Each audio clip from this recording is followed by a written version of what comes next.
Hey, this is James, and I'm Lars, and we are in Metallica, man, and you are watching M6, your favorite show, you know it.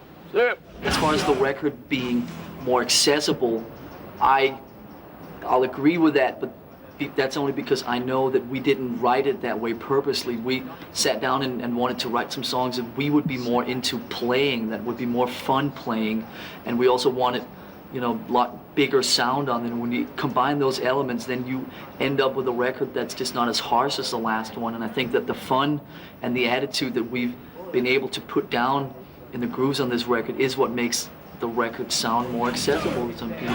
I think spending 8 months in the studio is certainly something that I'd like to avoid, and I know everybody else would too. But, you know, if you set it up that we wanted to make a record that was looser and livelier, and then say, well, it took twice as long time to do it as the previous records, obviously that doesn't make any sense.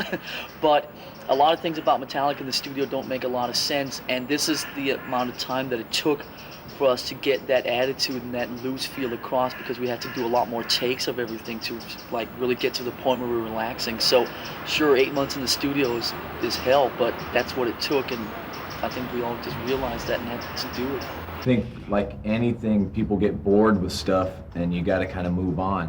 I mean, not that those songs aren't us anymore. We're always proud of everything we do and don't look back and go, wow, that's kind of shitty now. But we get really bored with ourselves and need to like please ourselves. You know, we have a need to try different things, and you know, we've got long songs and we just couldn't see ourselves writing the same stuff again. I think when we played the song "And Justice for All" at the last show in Brazil in October of last year, we all walked off stage, and I think we kind of said to each other, that's the last time we ever played that song. I think as far as some of the other songs like Master of Puppets and Seek and Destroy and so on, they'll just be, you know, they're faves of ours, and I don't see any reason why we shouldn't play them. I think Metallica has always prided themselves on really sticking with the fans, doing things to please them is another thing. I think we have to please ourselves first to please anyone else. And we have fast songs. We still play the fast songs.